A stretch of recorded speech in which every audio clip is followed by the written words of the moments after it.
Perdemos o Sidney um minuto, ele deve voltar logo menos, pessoal. Boa noite a todos que nos estão vendo aqui ao vivo, pelo Zoom e pelo Facebook da Stand With Us Brasil. O presidente Sidney do Hospital Israelita Albert Einstein já vai entrar. Oi, Presidente, André. Oi, tudo bem? André.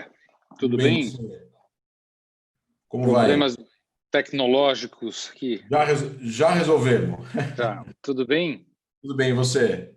Graças a Deus, tudo ótimo. Obrigado pelo convite. Obrigado você Muito pela prazer presença. a gente poder falar.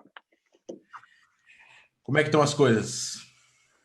Ainda correndo, né? Agora correndo duplamente, graças a Deus, a gente aqui no Brasil tem um momento de retomada das organizações de saúde muito presente. Então, hoje o Einstein já funciona quase que com a capacidade habitual. E antes estava com a capacidade bem elevada. Não, em relação ao Covid, vem diminuindo cada vez mais um plano de estabilidade que, de tempos em tempos, ainda cai um pouquinho.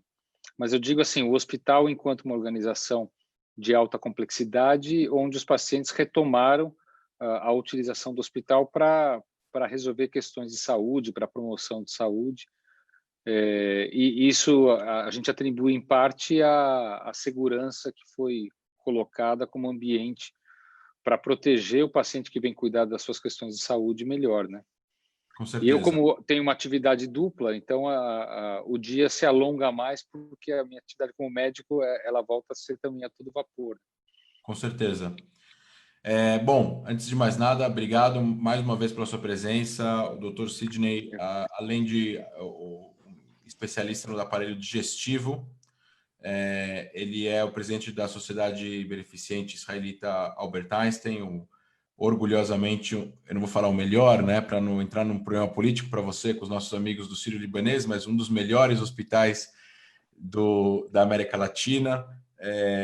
O hospital, inclusive, saiu, né, Sidney, numa revista americana médica como o oitavo, o nono, O 38º melhor hospital, pela 38º, primeira vez um hospital da América Latina neste ranking, né? 38º melhor hospital do mundo. Lembrando que Israel tem 2 hospitais nessa lista de 50 top hospitais do mundo, né? O Israel O tem Shiba, o Shiba e o Tel HaShomer, né? o Shiba, que é em Tel HaShomer, e o Zuratsky, né, como é chamado, né? Que é Sim, é verdade. o Ichilov, né? O Ihilov, isso, é verdade. Agora, a E muito pergunta... nos orgulha. E na América Latina, nós temos há 11 anos consecutivos o primeiro posto da revista do ranking da América Economia. Muito legal. Um trabalho que eu vou te pedir lá no final você contar um pouquinho da história do Einstein para quem está nos vendo no Facebook e aqui no Zoom. Eu queria te perguntar, a primeira coisa, uma pergunta que acho que é a mais atual. Israel teve 7.000 infectados nas últimas 24 horas. Quando Israel saiu do lockdown em maio, tinha 10 infectados em 24 horas e foi subindo.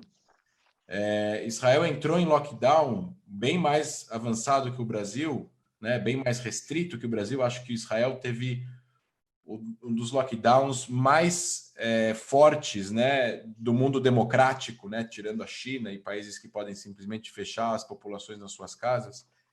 E mesmo assim a gente está vendo agora uma onda preocupante de subida de casos. A linha do governo de Israel preocupante de casos graves é 2.000. Israel está com 1.400, 1.600. Não, desculpe. Quantidade de doentes graves está com 634 e a linha vermelha do governo é 800.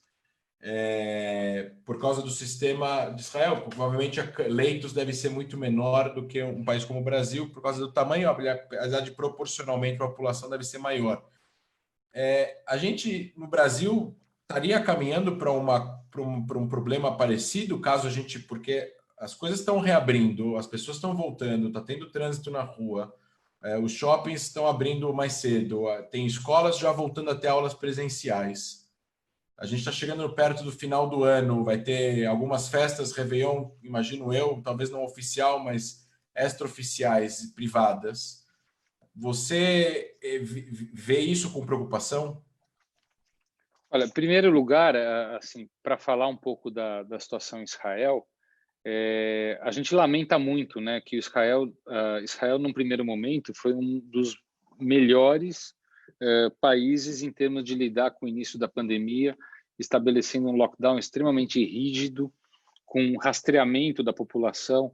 As pessoas não podiam sair a mais de 100 metros, fechou logo as fronteiras, os aeroportos, e teve realmente um enfrentamento que fez com que, em maio, tinha um número de mais ou menos 5 casos registrados de contaminação por dia. Você falou aí no número de 7 mil casos nas últimas 24 horas.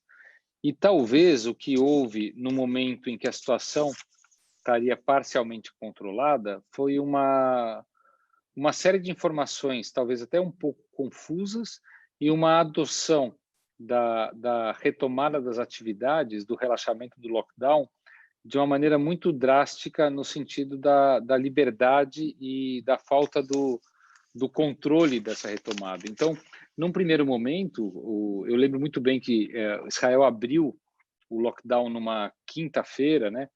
No Shabat, os bares, pubs de Tel Aviv já estavam totalmente lotados, as praias, logo depois também, as escolas retomaram as atividades em salas fechadas, com ar-condicionado, as crianças estavam confinadas no ambiente fechado. Enfim, foi talvez até a gente pode dizer que foi um mix de um embate até político, da forma por pressões ao governo em termos de retomada da produtividade, de economia, protestos contra o atual governo por falta da assistência da vulnerabilidade, algo que saiu ontem com 3 bilhões de dólares voltado a essas populações. Mas o fato é que esse relaxamento do isolamento ele foi bastante liberal, como se a pandemia tivesse acabado e a situação estivesse totalmente controlada. As escolas abriram, fecharam, voltaram a reabrir, e assim como o comércio, assim como as praias, o que fez com que a contaminação, em parte também porque um lockdown tão drástico, ela também imprime na população uma vontade de sair para as ruas muito maior em termos do confinamento que foi aí de um tempo prolongado e muito rígido. Então, o que a gente atribui à situação atual, e hoje os números mostram que a infectividade de Israel, e a gente faz essa medida por 100 mil habitantes, ela é maior que nos Estados Unidos, no período pior dos Estados Unidos. Os Estados Unidos estava tendo 2.115, Israel 2.115 casos por 100 mil habitantes hoje, Estados Unidos 2.078 por 100 mil, no momento principal.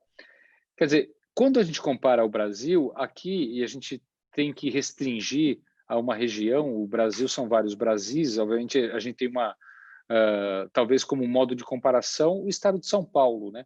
No momento em que a contaminação inicial ela foi maciça e muito pior do que a de Israel, por falta de isolamento da população, ao mesmo tempo a gente teve uma mortalidade extremamente alta e lentamente, até porque houve uma imunidade de quem teve contato por falta de isolamento, houve o relaxamento muito paulatino, com base aonde houve a estabilidade da média móvel.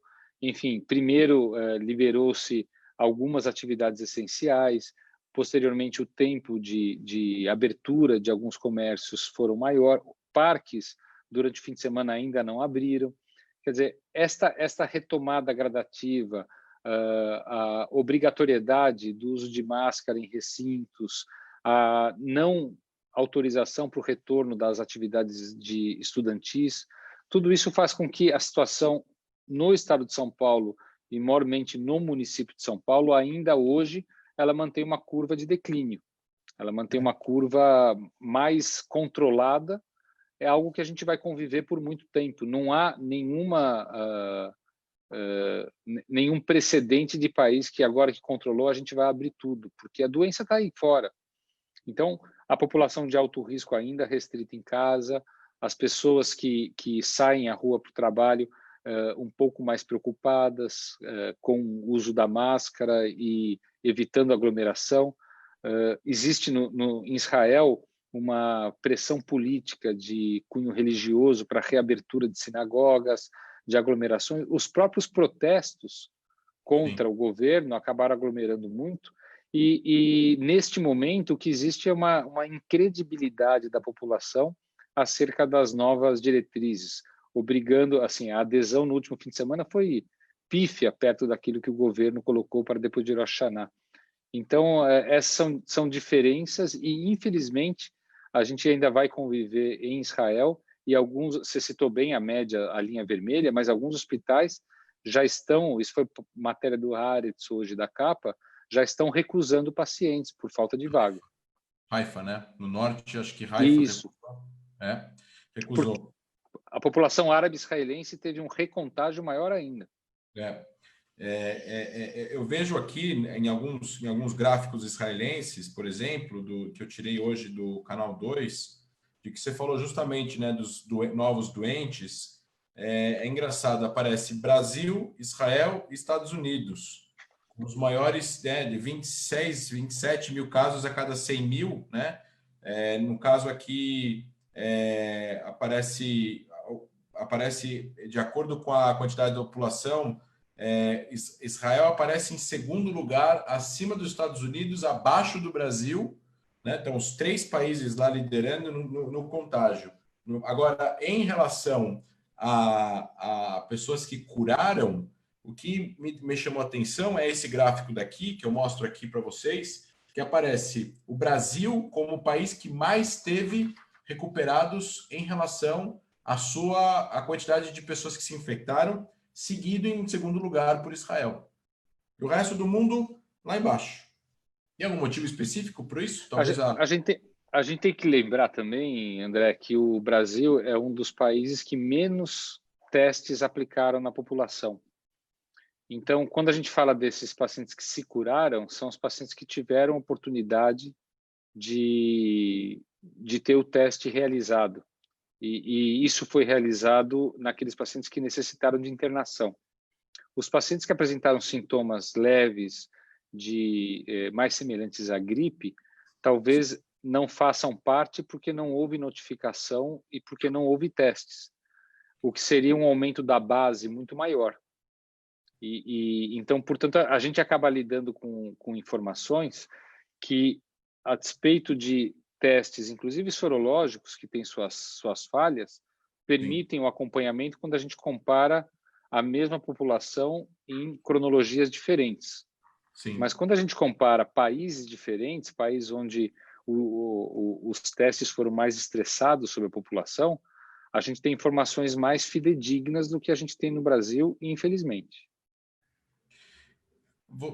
Você, aqui no Brasil, por exemplo, está mostrando que o estado de São Paulo e o Rio de Janeiro, por exemplo, aparecem como estáveis e o Ceará em desacelerado. Aliás, todo o Nordeste aparece como desacelerado, o Sudeste, pelo menos, aparece como estável, Goiás aparece como acelerado e Rio Grande do Sul também como acelerado. Não existe no Brasil nenhum estado em ritmo reduzido, com 138 mil óbitos. Você vê algum tipo de motivo específico? Porque falavam que o inverno, né, que a temperatura iria ajudar a matar o vírus, né? Depois essa história acabou ficando menos crível, né, em vários países. Agora a gente está vendo o fenômeno da Índia. A Índia está começando a ter mais casos do que todo mundo, mas a Índia tem 1 bilhão de pessoas também, mas ao mesmo tempo o sistema talvez de saúde deles não seja tão avançado quanto dos Estados Unidos. A gente está vendo uma segunda onda no mundo inteiro, no final das contas. Mais uma vez, Israel vai entrar agora em lockdown total. Você vê essa entrada e saída de lockdown, fechamento e abertura até que a vacina saia, inclusive provavelmente talvez no Brasil? De novo, né? O Brasil, quando a gente vai considerar, por exemplo, o estado de São Paulo, a gente tem uma diferença muito grande entre municípios. países que tiveram uma exposição muito grande, portanto, um número de casos extremamente alto, mortalidade alta, também são países que contaminaram mais a sua população e tornaram a porcentagem de indivíduos contaminados, sem falar naqueles assintomáticos que não sabem que foram contaminados, isso pode ser responsável por 50% da população, pode trazer à tona algo que a gente ainda não tem um conhecimento tão preciso da imunidade de rebanho. Sim. Então, o que a gente tem observado aqui é que esses estados que estão em declínio, como no Nordeste, tiveram uma contaminação maciça no início. Manaus, por exemplo, uma cidade que teve uma mortalidade extremamente alta, hospitais lotados, e num determinado momento isso aí cai. E isso foi uma característica da pandemia em todo lugar, haja visto na Itália também, da mesma maneira. O que a gente acaba hoje vendo é que, assim, a despeito de uma possível retomada da contaminação, eu vou citar a Itália de novo como exemplo, os casos são menos graves e a mortalidade é muito menor. Talvez porque já exista alguma imunidade na transmissão, quer dizer, aquele R, que é a capacidade de transmissão de um indivíduo para outros 3,5 indivíduos, também caiu, porque alguns deles são imunizados e não vão levar o vírus adiante. Entendi. Então, o que a gente está vendo aí é os países que foram extremamente expostos estão controlando melhor a história do risco de uma segunda onda. Porém, eu vejo como uma necessidade, sim, o monitoramento adequado do número de novos casos, o estudo epidemiológico, isso aí só pode ser feito às custas do aumento de testagens, para que no momento em que se veja uma curva que passa a ser exponencial, as medidas de relaxamento do isolamento sejam contidas e a gente possa imprimir aí uma necessidade de novo, uma orientação diferente. O fato é que, assim, no município de São Paulo, isso não aconteceu e eu acho que não vai acontecer porque tem sido muito lento, realmente, a liberação a comércio. Apesar de que a população, independente disso, está se expondo nas praias, nos feriados, nas estradas, até porque, do ponto de vista psicológico, é muito difícil manter esses períodos de lockdown, especialmente aqueles que ganham todo dia o almoço e depois o jantar com seu trabalho e que não dá para ficar privado do trabalho. Exatamente. Então, e o que acabou acontecendo no mundo inteiro é uma cronologia, um timeline, e isso aconteceu no Brasil também, no momento em que o município de São Paulo estourava em número de casos, o Rio Grande do Sul não tinha caso nenhum. Então, existe uma atividade migratória da pandemia e que aquilo que se falava da Índia que não tinha quase contaminação, fora estudar a genética, o tempo mostrou que isso aqui foi só o tempo necessário para que a doença passasse a começar a disseminar por lá e hoje o número de novos casos ele aumenta a cada dia. Você acha que existe alguma diferença, por exemplo, eu entendo que o Brasil tem todo o sistema de estadual, federal e municipal, Israel já é uma coisa que não dá para... Eles fizeram uma técnica em Israel de tentar fazer por cidades, né? A técnica do farol, que eles usaram lá a técnica do farol, agora tem um cara que é o chamado projector, né? O cara que cuida do projeto do coronavírus em Israel por causa justamente por causa das questões políticas. O engraçado é que você vê quem puxa as cordas de um lado e do outro em relação a fechamento e abertura, dependendo de que lado da política você está. E quem controla o país é completamente o contrário. É muito engraçado isso, né? É muito engraçado. A gente não precisa citar nomes, nem de movimentos e nem de ideologias, mas é muito engraçado. Você tem um tipo de política controlando, querendo fechar, o outro lado está querendo abrir. Aqui é o contrário. Um está querendo abrir, o outro está querendo fechar. É muito engraçado isso. Agora, eu vejo o seguinte, eu vejo que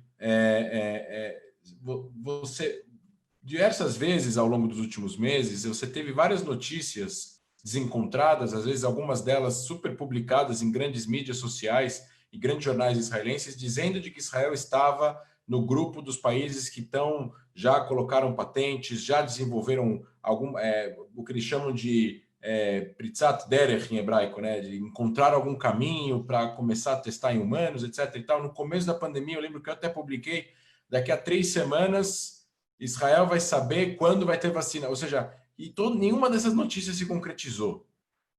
E notícias que foram publicadas por sites importantes, pelos maiores jornais de Israel. Quanto realmente, de acordo com a tua experiência obviamente, com o teu conhecimento, quanto realmente você acha que a gente está longe de encontrar algum tipo de solução em massa para isso, né? Porque uma coisa é encontrar a vacina, outra coisa é testar, depois de testar é fabricar, e depois fabricar tem que distribuir. A gente está falando de bilhões de pessoas no mundo, né? Eu vejo que a pesquisa para vacina, ela demandou um investimento extremamente alto para que ela tivesse a agilidade que o mundo precisa, e certamente foram bypassados alguns testes de segurança em benefício dessa agilidade. 5 bilhões de dólares foram investidos nas vacinas que estão aí liderando a ponta, a vacina na Pfizer nos Estados Unidos, a de Oxford com a AstraZeneca, a própria Sinovac, que é a indústria chinesa, que é uma boa vacina também de vírus atenuado. Provavelmente, a gente deve ter em outubro o encerramento dos testes, por exemplo, com a vacina chinesa. Ontem, o nosso governador anunciou que receberia 5 milhões de doses dessa vacina para ficarem guardadas, e uma vez aprovadas, o São Paulo teria esses 5 milhões de doses, né? Uma vez que os testes de segurança forem passados. A mesma coisa que esses 5 bilhões de dólares permitiram a própria vacina de Oxford com a AstraZeneca também já serem produzida em escala antes mesmo de saber se ela vai dar certo. Quer dizer, é preferível neste momento você produzir e acreditar que os testes vão trazer bons resultados de segurança e você já tem ela pronta, do que começar a fabricar no momento que os testes acabam os estudos e você pode mostrar segurança. Eu não acho que a gente esteja muito longe, não. Eu presumo que no final do primeiro trimestre, no segundo trimestre, do ano que vem, a gente tem aí disponível, numa escalabilidade maior, a vacina para poder fazer a imunidade de rebanho através da vacina. Isso é uma visão que eu tenho otimista. Por outro lado, de novo, países que tiveram contaminações maciças, eles hoje têm tido um controle melhor, até por conta da imunidade já existir. E a mensagem que eu sempre procuro passar quando a gente fala é que assim, não dá para esquecer que a doença que está lá fora é a mesma, botando fé que a vacina vai salvar todo mundo. A gente tem que continuar perseverante na hora de evitar aglomerações desnecessárias, a gente tem que evitar encontros que não sejam tão necessários, porque você pode estar... Aliás, eu posso contar aqui, né? Na semana passada eu tive um almoço com uma pessoa que ligado ao governo do estado. Eu não tenho saído do Einstein para nenhum tipo de encontro com almoço ou com jantar, mas eu recebo as pessoas no Einstein porque lá eu garanto o distanciamento adequado, a higienização da forma como a gente almeja, tal. E depois de 6 dias, essa pessoa estava com Covid. Então, assim, o risco que eu tive, talvez, de ter almoçado era de ter contraído. Vou fazer teste tudo de novo. Tem a possibilidade de fazer o teste e ver que não. Mas toda hora que a gente vai relaxar um pouquinho a guarda, a gente está sujeito a ter tido contato com alguém que relaxou a guarda e que se contaminou por conta disso. E isso não pode sair do radar. A gente não pode ficar sem o uso da máscara, porque apesar de a gente saber que os casos mais graves são aqueles portadores de doenças associadas ou até o grupo de risco pela idade, a gente viu acontecer, até por um desconhecimento da medicina em torno daquilo que é a interação entre o agente e o hospedeiro, a gente viu casos ficarem extremamente graves, e não fosse o fato de ser atendido numa boa UTI ou de ser tratado da maneira assim, protocolar em termos de recuperação, esse paciente teria um êxito letal fácil. É o que aconteceu, infelizmente, em regiões onde não existia a capacitação adequada dos médicos, das UTIs, e uma contaminação muito grande. Então, a mensagem é que a doença lá fora está igual. A Sim. gente vai retomando a produtividade com a responsabilidade de manter sob controle esse grau de contaminação.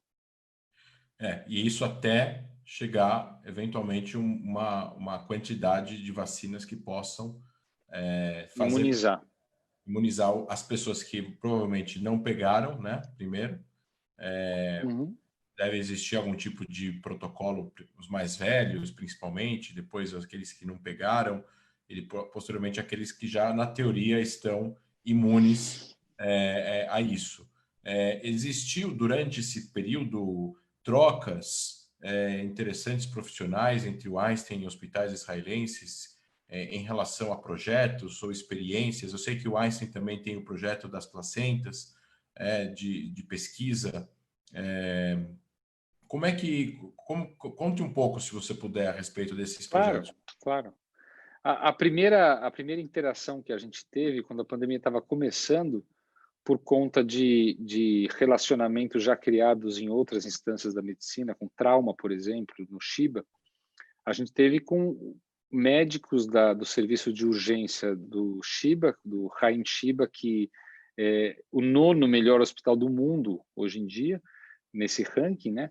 E que nos contaram como que eles separaram fluxo, eles segregaram inclusive os profissionais que lidam com Covid para não lidar com outras situações, com chegada de pacientes totalmente diferentes para quem tem sintomas de Covid. Parte do nosso fluxo da retomada também foi baseada nessas experiências lá. E eles souberam lidar no início da pandemia muito bem, porém o lockdown os ajudou a não lotar a capacidade. Posteriormente, a gente já tinha, olha que interessante, né? Nós tínhamos uma reunião no Technion por conta de projetos de pesquisa e de ensino que a gente vem nos reunindo já desde o ano passado, e essa reunião seria no dia 12 de março, em Israel.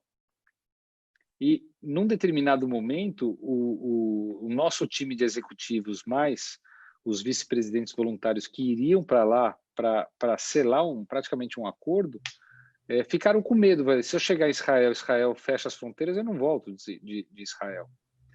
E isso aqui foi uma decisão que veio para mim, né? E aí a gente achou por bem cancelar. Essa reunião seria numa sexta-feira. Na quinta-feira, Israel fechou a fronteira. Olha só. Quer dizer, daria para fechar.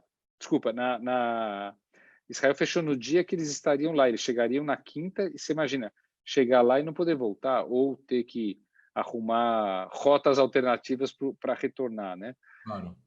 Mas, olha aí, as oportunidades que a pandemia também dá para a gente, né? A história, nós estávamos conversando aqui, é a coisa mais normal do mundo hoje, né? A gente, vou ter uma reunião com o André Lache, que prazer, então vou chegar na minha casa um pouco mais cedo hoje, abrir meu computador e nós vamos fazer uma reunião. E acabou transcorrendo todo esse debate com o Technion, às custas de encontros virtuais. Tivemos 2 eventos muito importantes ligados a ideias de startups que o Einstein, na nossa incubadora, na Eretz Bio, tinha, e também os projetos de new devices e startups ligados ao Technion. O Technion é um dos principais centros de inovação, ou pelo menos de geração das ideias, das inovações famosas que saíram de Israel, e a gente culmina aí para uma parceria muito grande. Sem falar também de outras conversas com a Universidade de Haifa, com oportunidades que a gente vem criando. Entendi. É muito interessante que eu vi uma vez no jornal de Israel, há umas semanas atrás, que existiam alguns grupos em relação a avanços em relação à vacina, e que Israel estava não no primeiro, mas no segundo grupo em relação ao Instituto Nacional de Biologia de Israel, que fica em Netziona, né? Em relação justamente a esse avanço, né? De qualquer jeito, existe também nos Estados Unidos uma das empresas que mais está avançada, pelo menos isso há poucos meses atrás, eu não lembro exatamente quanto tempo faz, mas o CEO da empresa é israelense. Então, a empresa americana, pesquisa americana, mas o CEO é israelense. E os israelenses gostam de, obviamente, dar o crédito, né, devidamente, já que Lógico. não ganham medalha na Olimpíada, não se classificam para a Copa do Mundo, quando tem alguma vacina numa pandemia e é de Israel, eles vão querer pegar o crédito para eles. Vocês sentem que existe o sistema de saúde público de Israel talvez esteja preocupado além da conta em determinados momentos com essa questão da pandemia, porque existe sempre algumas opiniões de dentro de Israel que falam que a pandemia deveria ser controlada por locais ou por idades, né? Teve até um ministro que falou isso numa época que não está mais, que falou que era preciso isolar somente as pessoas mais velhas em determinados momentos, quando na verdade não foi o que foi feito. Existiu algum tipo de experiência na prática em relação ao corona, fora as startups que você citou, de algum tipo de exame? Por exemplo, Israel estava desenvolvendo algum exame que saía em 2 horas o resultado. Teve alguma coisa que foi trazida de Israel para cá, que você tem conhecimento, talvez não Einstein, mas em geral, que chegou no Brasil por causa de alguma invenção israelense e ajudou alguma parte da população brasileira através dessa invenção? Ou desse processo de protocolo? Eu acho que ainda não ajudou, mas esse teste da saliva, que é a gente chama de RT-LAMP para PCR, ele foi criado e talvez em primeira mão numa startup israelense ligadas ao Shiba e que estava conversando na Tech Park, a empresa de tecnologia do Paraná. E o Einstein também foi contatado para se nós seguirmos adiante, para ser também um centro validador dessa pesquisa. Hoje eu me deparei com uma notícia no Times of Israel que esse teste estaria sendo disponibilizado, inclusive, para validação nos aeroportos da Europa, como uma medida pré-viagem para garantir que o passageiro do avião estaria livre de Covid. No caso de positivo, ele faz o teste mais fidedigno, né? Já que a sensibilidade desse teste é menor do que o PCR da secreção. Então, essa é uma das iniciativas de lá. Outras, eu acho que não chegaram ainda a ser objeto de aproveitamento aqui no Brasil. Porém, André, a gente tem que lembrar também que, aliás, quando eu te conheci, nós estivemos juntos numa viagem que a gente conheceu algumas startups, faz uma meia dúzia de anos aí. 6 anos, isso. 6 anos. E a gente sabe que o mercado israelense é o mundo, não é Israel. Então, quando a vacina já estava um pouco adiantada a pesquisa, Israel teve a sorte de um grupo pesquisar coronavírus de galinhas quando chegou a pandemia. Então, já tinha a vacina para as galinhas para ficar livre de coronavírus, que é um vírus primariamente de animais. Ele passou para o ser humano nesse formato diferente dos anteriores, né? Então, essa linha de pesquisa ela já estava caminhada. Mas aí a gente acaba esbarrando aí no poder de investimento das grandes organizações, da própria União Europeia, que talvez deram o boost maior nas vacinas que estavam sendo pesquisadas em parceria com grandes laboratórios, como Pfizer, AstraZeneca e tal, e universidades como Oxford, como o CDC, com o FDA junto, né? Perfeito. Eu vou te levar para um lugar agora que eu vou sair um pouco do corona. Eu queria te levar para um lugar um pouco mais abrangente em relação ao mundo médico. A gente fala bastante dentro do Stand With Us, nas nossas aulas que a gente faz em universidades, a gente fala das fundações democráticas do Estado de Israel, a gente fala muito da parte de startup. Eu já levei os empresários, já curei alguns grupos de empresários para Israel no ano passado, no ano retrasado. Isso virou moda, né? Israel já é conhecido como tal Vale do Silício 2. Existem uma quantidade gigantesca, mais de 8.000 empresas de alta tecnologia em Israel, uma quantidade de venture capital e tudo mais. Eu queria especificamente agora ligando para a área médica, porque existem, claro, grandes empresas que investem em alta tecnologia para criar alguma coisa que vai ser um dispositivo, alguma inovação dentro da medicina, mas também existe a prática de medicina em si, que é uma coisa que chama bastante atenção, é uma curiosidade que eu tenho e eu te pergunto como médico, né? Eu te pergunto como um leigo no assunto para um médico presidente do melhor hospital do Brasil. O que que faz Israel, né? O que que fez Israel, desde os primórdios da sua fundação, a se tornar um centro também de desenvolvimento de medicina de ponta? Por que Israel? Porque Israel tem... Porque o super-homem, por exemplo, quando se feriu, ele ficou tetraplégico, né? Por que ele foi para Israel procurar algum tipo de tratamento? Por que existe até o Hospital Sulta, né? Que é o hospital que tem hotéis em volta que fazem turismo médico, porque tem muita gente que vai tentar se curar em Israel. O que que faz? O que que tem, na tua opinião, de diferente nessa relação que Israel tem com a prática de medicina, além de, claro, a tecnologia de empresas de alta tecnologia que investem para poder criar produtos no ramo da medicina? Bom, é, eu vou colocar aqui a vivência que eu tenho, a minha experiência e a minha opinião pessoal, né? Primeiro que a sua pergunta daria um belo de um seminário, né? De uns 2 dias, mais ou menos, para a gente debater Vamos pensar em fazer junto. e obrigaria todo mundo a ler Startup Nation antes de começar o seminário, né? Então, Exatamente. tem uma situação aí. Primeiro, o padrão de educação do país, né? A forma como Israel, ao longo da sua história, investiu em educação e como que o cidadão israelense ele percorre uma jornada de educação que faz ser um dos países do tamanho que é Israel terem as melhores universidades se a gente colocar no ranking de universidades do mundo todo. Sim. Segundo, isso faz com que a ciência Israel esteja bastante avançada em todos os aspectos, não apenas a medicina.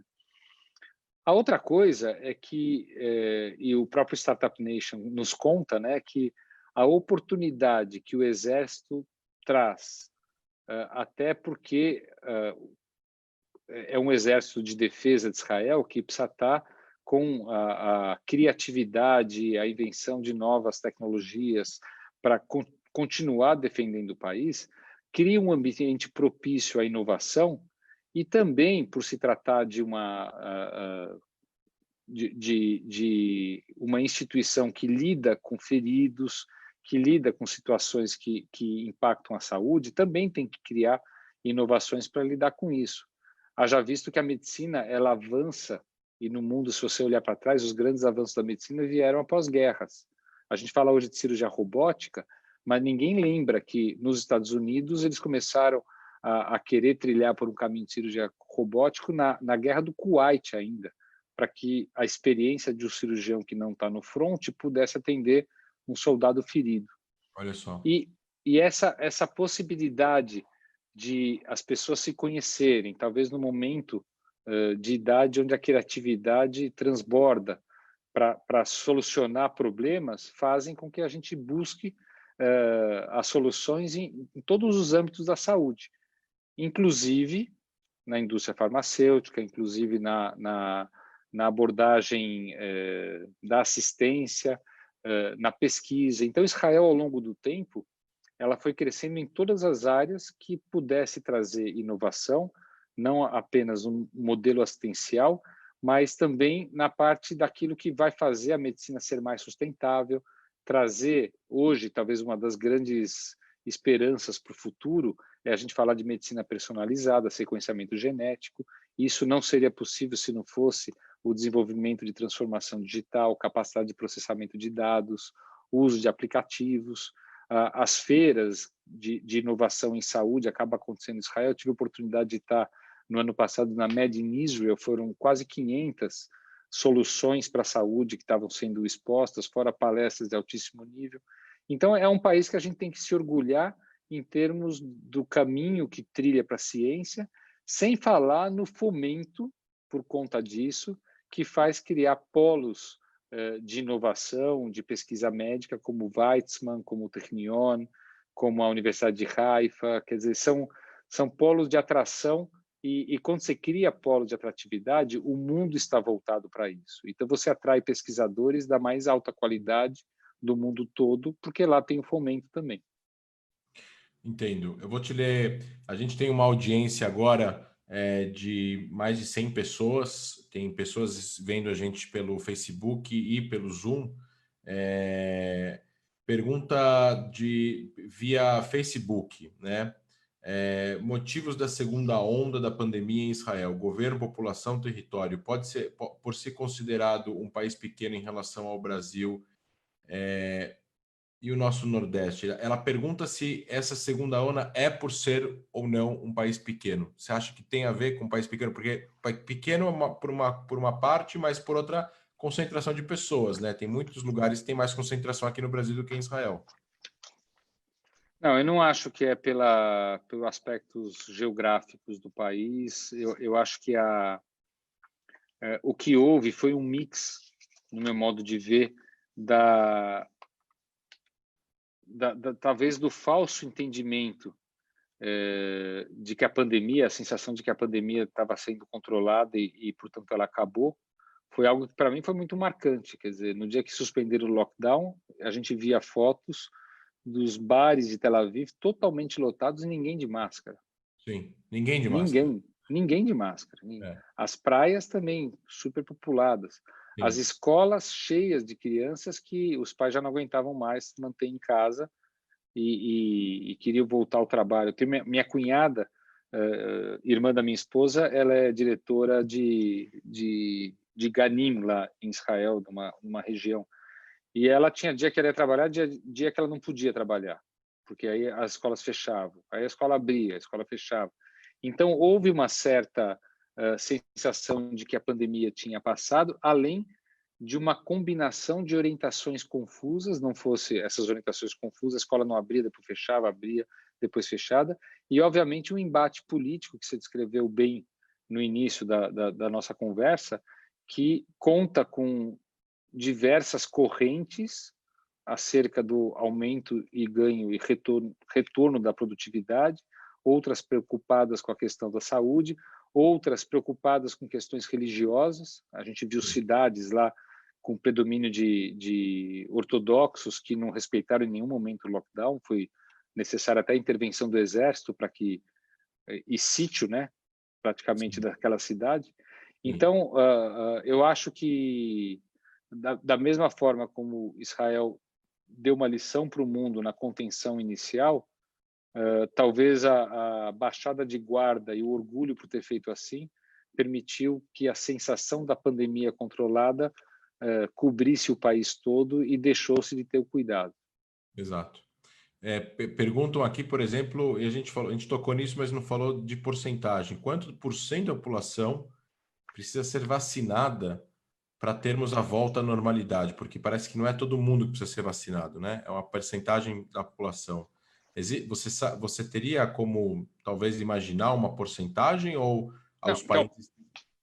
A gente, quando fala em vacina, a vacina nada mais é do que você imitar, para cada paciente, imitar como se ele tivesse tido a doença, quer dizer, ele passa a ser imunizado. A vacina, ela fornece a imunização sem, contudo, fornecer a doença. Existe uma experiência de outras pandemias, de outras epidemias, como, se a gente levar em consideração o H1N1, o Ebola, a epidemia da SARS, da Zika, da dengue. Então, a gente tem esse conhecimento que quando a gente atinge a imunidade acima de 60% da população, 65%, é muito difícil a pandemia continuar contaminando pessoas, porque para você transmitir o vírus, você precisa de alguém não imunizado que possa adquirir o vírus e ser um agente disseminador. E quando você imuniza a ponto de ter essa imunidade de rebanho, seja adquirindo a doença, ou seja, por vacina, você consegue trazer a transmissibilidade para muito baixo. Hoje, países que tiveram exposição como o Brasil já tem uma certa proporção de contaminação. Então, talvez o número de vacinados seja menor. E, de novo, a gente tem que lembrar que isso não é salvação. Talvez seja salvação para esse coronavírus de agora, que deve ter uma mutação e talvez o ano que vem a gente precisa tomar vacina tudo de novo. Assim como a gente faz todo ano para H1N1, que tem as suas mutações. Mas uma vez adquirido o know-how da vacina, é muito fácil você colocar lá as cepas novas que acabaram mutando e aparecendo de modo sazonal. Entendi. A gente falou da máscara não usada em Israel. Um outro país, ao contrário, o Japão ou países asiáticos, usam máscara até antes da pandemia do coronavírus. E a pessoa pergunta aqui se a gente vai acabar aderindo a essa prática depois que a pandemia acabar, se a gente vai ver o uso de máscaras no Ocidente como a gente via nos aeroportos ou em lugares aleatórios no Oriente. Quantas vezes eu peguei avião e vi asiáticos usando máscaras quando não tinha nenhum tipo de doença. Eles até chamavam atenção, parecia que eles estavam doentes, né? Mas na verdade eles estão evitando o contágio de outras doenças. A gente vai ver isso, você acha? Eu acho que sim, e falei isso a primeira vez em abril, começo de abril. Eu falei, a gente daqui a pouco vai usar máscara como adorno. A gente vai ver o último lançamento de máscara da Zara ou da Uniqlo e vai comprar e vai combinar com a roupa, porque aquilo que gerava até um preconceito, você bem falou, de população asiática, que será que ele está doente? É porque eles já passaram por outras epidemias que não chegaram para o mundo, mas foram epidemias locais. Eu tive a Sim. oportunidade de apresentar um case do Einstein no Congresso Mundial de Hospitais em Taipei. E na volta isso foi em 2017, e na volta de viagem de Taipei, eu parei em Xangai para conhecer e fui correr de manhã. Eu fiquei impressionado, mais da metade das pessoas correndo num calçadão à beira do rio, correndo de máscara. Não era nenhuma obrigação, mas tem poluição? Tem poluição. Mas a experiência que eles tiveram com outras epidemias tornaram isso um uso habitual. Eu acredito sim que isso vai fazer parte, especialmente quando a gente estiver em ambientes onde você não conhece as pessoas, ambientes de aglomeração, shows, aeroportos, rodoviárias, congressos. Uma outra pergunta aqui, um pouco mais preocupada, que uma pessoa no Facebook fez, é se existe um risco de uma disputa pela vacina dentro do Brasil. E aí eu acrescento isso justamente a gente tem um sistema de saúde no Brasil que é diferente do de Israel, né? De Israel é uma medicina pública e existe uma pequeniníssima parcela das pessoas que tem uma medicina privada, mas a medicina é pública, apesar de ser, obviamente, mais fácil você distribuir a vacina lá, são 9 milhões de pessoas. Da mesma forma que existiu no começo da pandemia, eu lembro uma busca desesperada por máscaras, por luvas, por álcool gel e por equipamentos de respiração. O Israel, na época, colocou o Mossad como responsável por essas compras, porque o Mossad sabe comprar coisas de países que não têm relações com Israel, né? Então, eles acabaram comprando e, obviamente, talvez essas empresas nem sabiam o cliente final. Se existe a possibilidade de ocorrer algum tipo de problema a mesma coisa, por exemplo, em relação à vacina, brigas entre países. Eu sei que o Brasil comprou uma coisa que estava na China, mas eles venderam para um outro país, acabou o Brasil não recebeu. Existe algum... A gente está falando também de um sistema privado e público de saúde bastante diferente. Eu sei que o Einstein, como instituição beneficente, beneficia populações aqui em São Paulo com medicina gratuita, mas mesmo assim, você acha que existe esse risco aqui no Brasil de a vacina chegar, mas não chegar para todo mundo? Eu acho que não, André. Sabe por quê? Primeiro, o Brasil é o principal país do mundo em termos de vacinação da população, independente de nós termos 220 milhões de habitantes. É o único país do mundo onde o governo financia vacinas. É o único país do mundo em que epidemias e doenças foram controladas às custas de programas de vacinação patrocinadas pelo governo exclusivamente para o SUS. Então, a gente tem uma cultura da vacinação, e eu posso trazer isso em números. O Banco Mundial, o Fórum Econômico Mundial trouxe uma pesquisa da sua propensão a receber a vacina assim que ela ficar pronta em 27 países do mundo, escutou milhares de pessoas. E as respostas possíveis eram 4. Eu sou fortemente, concordo que eu vou tomar vacina, eu vou tomar vacina, pode ser que eu tome, pode ser que eu não tome, eu não vou tomar de jeito nenhum. O Brasil teve 65% da população entrevistada que falou que ia tomar vacina de qualquer jeito. Estados Unidos, 36%. A França teve 25% que falou que não vai tomar vacina de jeito nenhum. Porque culturalmente o europeu não é de tomar vacina. Existe um conceito de naturalismo, que a imunidade tem que vir às custas de contaminação. Então, nesse sentido, nós estamos disparados em termos de vacinação pelo mundo e até de modo cultural.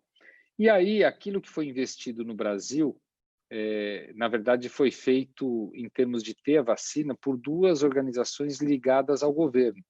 Uma, o Instituto Butantan, através da vacina chinesa, da Sinovac, que já Sim. tem nas suas plantas a construção de uma fábrica deste tipo de vacina, em parceria com o laboratório chinês, desculpe, e que prevê ao término, no início de 2022, a capacidade de produção de 300 milhões de doses de vacina ano. A gente passaria a ser um exportador de vacina. Do outro lado, a Fiocruz também é um órgão com fomento do governo, ela tem a sua parceria, a construção o plano da construção de uma fábrica em Biomanguinhos com a vacina de Oxford e a AstraZeneca, para a produção de um lote também considerável de vacinas aqui.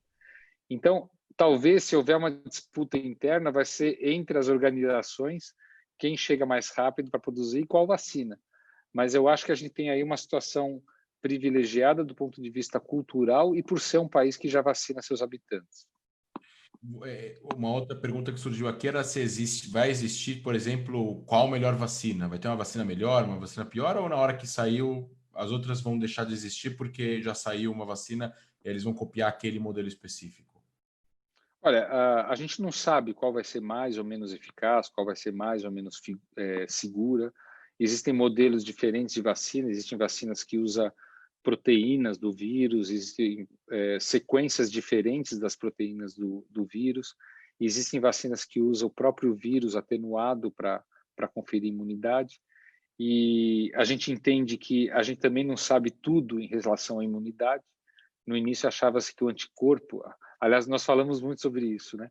Se falava que o anticorpo era o grande vetor da imunidade, e a gente sabe que para cada paciente que produz anticorpo e se cura, nós temos 2 que não produzem anticorpos e se curam também às custas de uma imunidade celular. Então, assim, do grupo de vacinas que a gente acredita mais são aquelas que vão induzir imunidade humoral, que é por anticorpos, e também que vão induzir imunidade celular, que é a mais completa e que também tem a sua memória, a gente entende que tem a memória imunológica, mas que a dosagem desses anticorpos neutralizantes, que não são de uso habitual, hoje ainda é de uma dificuldade grande, que demanda tempo e é usada na forma de pesquisa. Mas o grupo de vacinas que induziu os 2 tipos de imunidade já sai na frente. Deixa eu contextualizar só isso para quem não está nos assistindo. Eu peguei o corona, né? Na verdade, eu tive uma amidalite. Eu tive amidalite em dezembro, depois do carnaval e em março. Aí eu peguei uma febre, tomei remédio, tive pus na garganta, passou.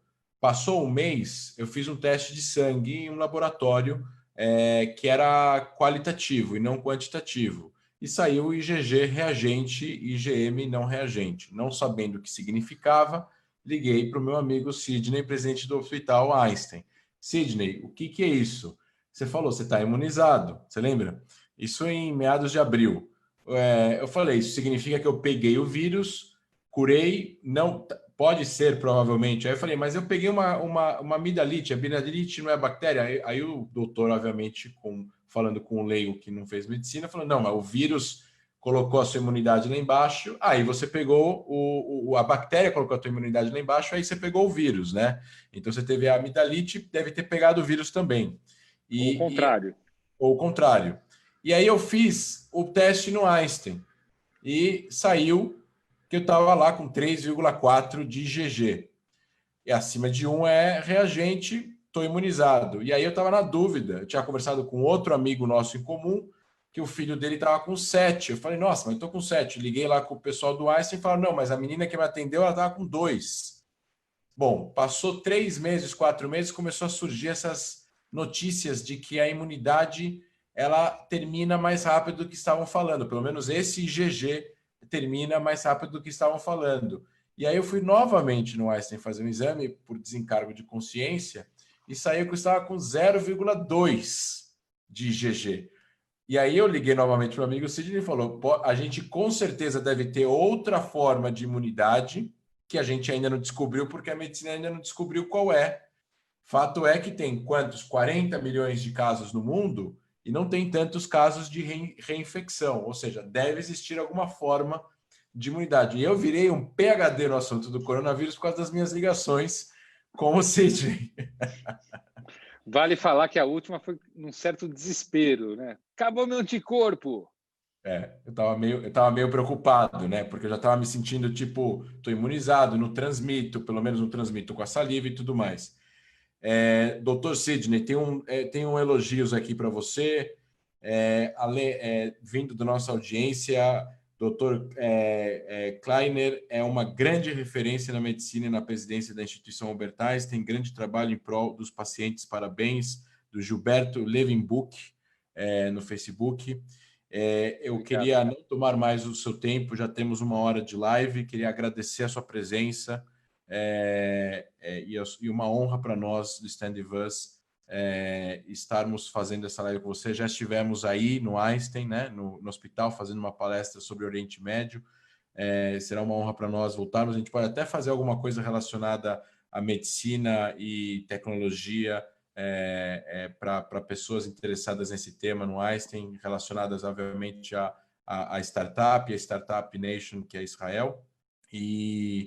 E mais uma vez, queria agradecer aí, mais uma vez, como você como médico no frontline, enfrentando essa pandemia de costas retas, de cabeça reta, porque eu acho que, como médico, deve ser muito difícil, você não pode se ausentar do seu local de trabalho. E mais ainda, como presidente da instituição mais prestigiada no país em relação à medicina, eu devo sentir o peso, né? Eu devo imaginar o peso nas suas costas, nas costas da sua equipe, como a referência em medicina, né? O Einstein fala uma coisa, é o que a gente chama de Hatum Basela, em hebraico, né? Está assinado na pedra no Brasil. E é um orgulho para todos nós da comunidade judaica, o hospital. Parabéns e muito obrigado.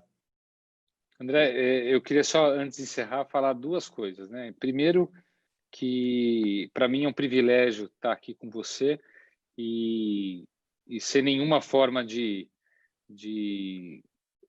falsa, aliás, sem nenhuma falsa modéstia que você tem que ter. Eu queria cumprimentar você pelo seu papel à frente do Stand With Us. Eu que te conheci ainda estudando Israel e colocando todos os seus conhecimentos de geopolítica à frente de pessoas extremamente entendidas, repórteres, jornalistas, governantes na nossa Cefa Baaretz com a federação, e que muito me impressionou, e o trabalho que você tem feito por você no Stand With Us, que ele é muito importante acerca do esclarecimento do papel do país Israel, da comunidade judaica, e desfazendo preconceitos. Eu acho que a tua atividade ela é irretocável, e eu sou muito orgulhoso de ter uma organização dessa representando o nosso país lá de Israel, nosso centro que garante a existência das comunidades, e também a nossa comunidade aqui no Brasil. Então, parabéns pelo seu trabalho. E segundo, que dentro do trabalho, e aí a gente está falando de um reconhecimento comunitário, o Einstein ele só foi possível exercer esse papel como protagonista, talvez a organização, talvez não, a organização privada, sem fins lucrativos, de fato, mas do maior protagonismo com o enfrentamento da pandemia em saúde pública, e que isso não é assim, não é um trabalho meu, isso é um legado que eu recebi daqueles visionários fundadores que colocaram a missão de retorno à população da sociedade maior com saúde pelo acolhimento da comunidade judaica aqui no país, e que construíram as bases de uma responsabilidade social e a missão permitindo esta pandemia a oportunidade do exercício, talvez da forma mais marcante da nossa missão. Então, não foi nada inventado por mim, na verdade, eu sou muito grato do legado que eu recebi para levar adiante, sou extremamente grato dos médicos e colaboradores executivos que largaram tudo o que faziam nesses 5 meses, se dedicaram para fazer do Einstein a grande representatividade na saúde e, obviamente, da comunidade judaica. E por isso, o Einstein desempenhou um papel tão marcante e vem desempenhando, gerando protocolos, capacitando profissionais, atendendo 1/3 das UTIs do município eram geridas pelo Einstein na fase crítica da pandemia, e trazendo um pouco mais para a população não da comunidade judaica o entendimento da retribuição da comunidade para a nossa sociedade maior. Então, isso para mim foi um privilégio, uma oportunidade muito grande poder ter feito desta forma com o nosso hospital. Inclusive o hospital de campanha no Pacaembu, que foi montado... Também. Né? Bom, tiro o chapéu... E obrigado pelo convite. Tiro o chapéu mais uma vez. Realmente o Einstein tem um legado, esse legado sendo maravilhosamente trabalhado e liderado por você nesse momento e por outras pessoas da sua equipe. Então, com isso, agradeço mais uma vez. Estamos juntos por um Brasil e um mundo mais saudável e, com certeza, nos aproximando cada vez mais, medicamente falando, também Israel do Brasil. Obrigado. Obrigado, André. Um abraço, obrigado. Abraço a Boa todos. noite a todos. Obrigado. Tchau, tchau.